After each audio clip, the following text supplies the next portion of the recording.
A lot of ultralights. Ever heard of an ultralight? You've certainly seen them flying in the sky. Kind of, well, the things they don't like to have them described as would be a lawnmower with wings, because certainly these things have come a long way since then. But speaking of wings, listen to this. This is sailcloth, Dacron, stretched over the frame. That's what's keeping you up in the air, and this is what's pushing you along. Some of them are actually snowmobile engines. This one, I think, probably has some modifications where, well, they're a little more sophisticated, but still, the sport is very simple, and the pleasures are just expansive. And is it expensive? No. A lot of fun, too. We're going to be taking on a flight. We're going to be doing a whole bunch of stuff. It's a Friday. Let's have a good time. But right now, let's go to Tom Van Hal and find out what's happening in news. Tom, once again, you're invited along for a ride. This time I would do it. Would you? Yeah, this is something I've always wanted to do. I envy you today. Let's go and have. The first day all week. Okay. Okay, see you later, Jerry. All right. Ralph Vogel from Three Rivers. Now, I assume if you fly one of these, you must have been a pilot previously. No, I was not. I learned to fly with the 10 lessons from an ultralight instructor, and I took my solo flight, and this airplane took its first flight together. I imagine that your loved ones were saying, Ralph, get a grip. You know, what are you doing going up in one of those things? Well, I have a very understanding wife. What was the motivation for wanting to fly an ultralight? I've always wanted to fly, and I felt this way you could really get the full sensation of flying as you experienced today, the wind and the sound. Well, I understand you're an engineer, and that makes you a very reasonable, pragmatic man. What about the dangerous considerations? If it was dangerous, I wouldn't be up in it. If you fly within your limits and the plane's limits, it's very safe. Well, that sounds like good advice to me, I tell you, because I was up in that. I did not feel any type of stress at all. And look at this shot right here. Folks just coming and going, having a great time in their ultralights. Common thing is they all got a big smile on their face. When we come back, we're going to take you through an ultralight to show you what it is that makes one of these things fly. And then we're going to go up. Stay tuned. Celebrate the first Get any parts out of it. Let's talk about just the history of ultralights. How did it all begin? Well, in the late 70s, a group of hang glider pilots decided they'd like to fly regardless of what the wind was doing. So they strapped virtually a chainsaw or go-kart engines on their backs with fans and took off with their hang gliders. Well, it appears we've certainly come a long way. I guess the basic question before anybody gets involved in something like this is, how safe is it? Statistically, it's about as safe as riding a motorcycle, which I don't know how safe you decide that that's going to be, and we don't depend too much on other traffic, at least. We depend mostly on ourselves. I think what would be appealing for a lot of people is the fact that it doesn't take much instruction, 12 hours or so, to get up behind the wheel of one of these on your own. Is that really enough? That's about the same amount of instruction you'd get in a general aviation background for a solo flight. And since we're not doing a lot of the instruction like complicated navigation and so on and so forth that you do for a pilot's license, it's probably enough. And what about the basic costs? These things look like they're pretty sophisticated, though they are simple. I mean, you just imagine they're going to be expensive. Well, they run between about $8,000 and go on up to maybe $20,000, depending upon how many goodies you want to hang on them. You can, like anything else. Well, you got about 30 or so members in this club. Tell me about the average schmo. Are they all pilots? And, I mean, flying is certainly a dangerous thing. You think you need some experience coming into this? Well, most people actually started, I think, in the club ultralight flying without any previous experience in aviation. Many of them are pilots now. Some of them actually backed up from being pilots into ultralight aviation because of the medical requirements that you need to have for aviation that you don't have to have for ultralights. And since it is it's a craft you can't carry any luggage on, certainly, so you're not going from like here to Chicago on a business trip. What do you use them for? Well, we have taken them pretty far, but in fact they're just the most fun to poke holes in the sky that you can get and keep your clothes on. And what about clubs? I mean, does everybody belong to a club where you have a large collection of people, or are there a lot of, well, rogues out there just doing it on their own? There are rogues out there doing it on their own, and those are the ones we have to explain that prong in every once in a while. The club is very much a safety-conscious, oriented group. We try to make sure that people adhere to the rules of FAA rules and regulations and keep ourselves out of trouble. We try to be the invisible Air Force. That's right. Come in stealthily when nobody's looking. But what about, this is the funniest thing about all this, and that is that you guys are putting these things together yourself. Well, you know, that's a long tradition in the United States. The Experimental Aircraft Association founded that quite a long time ago. It's shown it to be a safe, cost-effective way to have personal aviation. And the ultralights are just sort of a branch of that, actually. Okay, once again, Clark, you'll always be remembered by me for the man that took me up in what appeared to be a dangerous situation, but what turned out to be just a really beautiful moment. But you can't really realize what it's like just standing here on the ground. We're going to take you up. We brought a camera up into the air to show you what it's like. The catbird seat, the bird's eye view, whatever you want to call it. It's something you got to experience firsthand to believe.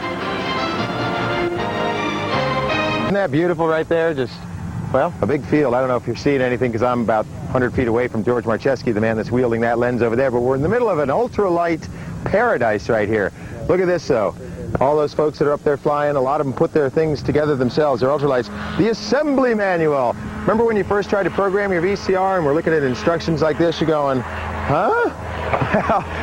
I'll tell you, these guys have a lot of trust in their ability to crank down a nut and a bolt because they put these things together themselves. But you know, this whole thing about flying, remember way back when with the Wright brothers, nobody thought anybody could fly. You guys are idiots. Don't try that. Well, with the proper care and technology, anybody can fly. These ultralights all have pretty cool sounding names. The one I'll be flying in today is a Max Air Drifter. It's about 3 years old. Thank goodness the man flying it is a lot older. Clark's been piloting ultralights for about 8 years and seemed to have an answer for every question.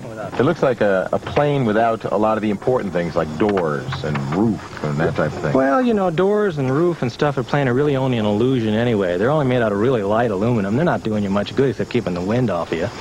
So structure is in tubes and in the formation of it. So this would be kind of like riding in a Jeep with no doors. I think this is more like riding a motorcycle in the air. And like a motorcycle, it has a lot of decals on it. This one kind of disturbed me. But it says experimental. That's simply the airworthiness classification that it's registered under. It's amateur built, i.e. it wasn't built in a factory, it was built by me, and therefore is registered as an experimental amateur built airplane. Oh boy. Clark went on to tell me that these things come in about 1,000 pieces. This piece was of particular interest. Well, I see a red handle here. I guess that's a pretty darn important one. What does that do? Well, that deploys a ballistic parachute that if we really get ourselves all bollocksed up, it lands you, me, and the airplane. And so, that's it up there in that canister? Up there in the canister, it's deployed by a rocket. Sounds pretty good. That sounds like the most sophisticated thing on this plane. It probably is. Okay, enough of these details. We came here to fly, so while I got situated in the front seat, Clark was out back priming the carburetor, the good old-fashioned way, and giving the prop a spin, also the good old-fashioned way. A few moments later, we were taxiing down the runway, with me leading the way, trying to keep my hands off of everything that could get us into trouble. After a quick U-turn, we were headed down the grass path to the skies. I was surprised at how smooth the takeoff was, and before I knew it, we were 500 feet up in the air, and the view was spectacular. With a touch of the stick, Clark rolled us right, and suddenly we were headed over water, but I didn't really have a worry about it. Even though this is a so-called experimental aircraft, it has a real steady feel about it. And you certainly don't feel like you're doing 55 miles an hour until, of course, you get down close to the ground. Then you feel like you're going twice that fast. But the real thrill comes when you begin your approach for a landing. The runway begins where the bean fields end, and with no real brakes, you just kind of have to let the thing roll to a stop. Although, because the tail is dragging on the ground behind you, you can crank a hard turn if you want to. Now, the thing you come to realize is that these ultralights are pretty user-friendly, although that observation is coming from a man who was only along for the ride. And as always, I'm kind of sad that that ride came to an end because I'm going to be replaying that over and over again in my mind. And we'll talk if maybe you guys can get out here, you at home, to find out what it's like to ride along in one of these things. I'm sure they'd love to hear from you out here at the Alamo Air Force. What a great name, huh? Here's Paula Lupina. She's from Papa. And she is an ultralight pilot. I guess that's what you call it, eh? Yes. Yes, I'm an ultralight. Okay, so you're also a certified pilot. Yes, So FAA. So what's the difference in flying? The difference, I compare the difference between flying my Cessna and the Ultralight, like the Ultralight's being on a motorcycle and the Cessna's like being in a big, comfortable Cadillac. So you feel the road better, you feel the air better with the Ultralight. It's more fun. And what about the maneuverability and inherent danger? Which craft is better in that respect? Well, if you fly safely and watch weather, you're pretty safe in both of them. But overall, the Ultralight may be a little safer because there's not as much inertia if you had a problem. And you can get in and out of smaller places. Well, what's the most dangerous thing that can happen in an ultralight? What if the engine quits? The engine quitting is not really a problem because we have glide and we practice taking total engine off landings. And so we practice that because your plane flies a little differently without an engine. But that's not a problem. The biggest thing that could happen that would be dangerous with the Ultralight would maybe be a structural failure, like if your wings are folded or your tail. But that's why most in the Alamo Air Force ours are all equipped with ballistic parachutes. I love that ballistic parachute thing. The parachute with a rocket. Now, I was up flying one of these things, and I felt kind of iffy doing it. Thank God Clark was behind me. But, I mean, I think you could probably learn it fairly quickly. Is that true? Yes. Most of us soloed at 7 hours of instruction. And even if you're a licensed pilot, it's a good idea to get an hour and a half of instruction. And it's just like type training when you go rent another plane. You have to take an hour with an instructor just to get familiar. One last quick question, and that would be, what kind of person does this?